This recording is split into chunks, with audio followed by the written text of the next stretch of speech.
వనపర్తి నుంచి ఒక cutter Hindu auto నడపనికి city వచ్చిండు. ఆటో కూడా నడుపుతుండు దాదాపు హైదరాబాద్ సిటీ, సికింద్రాబాద్ సిటీలో. నిన్న అంటే ఒక 2 days బ్యాక్ అనుకోండి, ఆటో బ్యాక్ సైడు మన హిందూ ఒక మంచి స్లోగన్ రాసుకుండు. ఆ స్లోగన్ ఏ విధంగా ఉంటుందంటే, ఈ భారతదేశంలో, ఈ ప్రపంచంలో పుట్టే ప్రతి ఒక్క వ్యక్తి హిందువే ఉంటాడు. మతం మారిన వ్యక్తి ఆయన అయ్యాని మార్చినట్టే ఆ విధంగా ఆయన స్లోగన్ రాసిండు, జై శ్రీరామ్ రాసిండు. దీంట్లో తప్పు ఏమున్నది?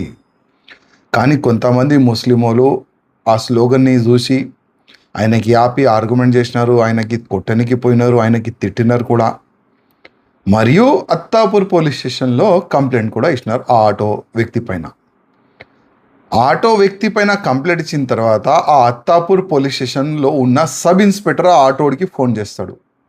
నువ్వు ఎవరు, ఎక్కడుంటావు, ఏం రాసుకున్నావు ఆటో బ్యాక్ సైడ్ నీకు తెలుసా అని క్వశ్చన్ అడుగుతుండు. కానీ మన హిందూ అన్నాగా మాట్లాడుతుండం. చెప్పండి అన్న, ఏమైందన్నా, ఏం తప్పు రాసినా చెప్పండి అన్న అని ఆ విధంగా మాట్లాడితే ఆ సబ్ ఇన్స్పెక్టర్ నీ అన్నా కాదు, నేను సబ్ ఇన్స్పెక్టర్ ఆయన పోజ్ కొడుతుండు. గతంలో ఫ్రెండ్లీ పోలీస్ అని ఒక స్లోగన్ తీసుకొని వచ్చినారు పోలీస్ అధికారులే. ఫ్రెండ్లీ పోలీస్ అంటే మంచి పదాలు వాడవచ్చు, కానీ సబ్ ఇన్స్పెక్టర్కి అన్న ఆ పదం నచ్చలే.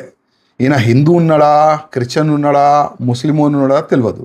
కానీ ఆ విధంగా ఆయన మన హిందూ ఆటోడికి జవాబు ఇచ్చిండు. ఓకే, అయిపోయింది. కానీ ఇవాళ 5 times నమాజ్ చదువుకుంటారు.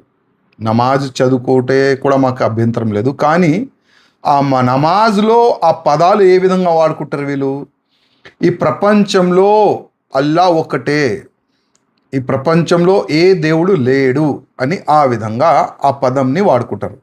మళ్ళీ ఇదే పోలీసు వాళ్ళకి దమ్ముందా పోయి ఆ నమాజ్ ఆపి ఆ మౌల్వి కానీ ఎవరైనా ఆ అలాస్మెంట్ చేసే వ్యక్తి పైన కేసు బుక్ చేసే పోలీసు వాళ్ళకి దమ్ముందా అడుగుతున్నా. కేసు పెట్టే దమ్ముందా అడుగుతున్నా.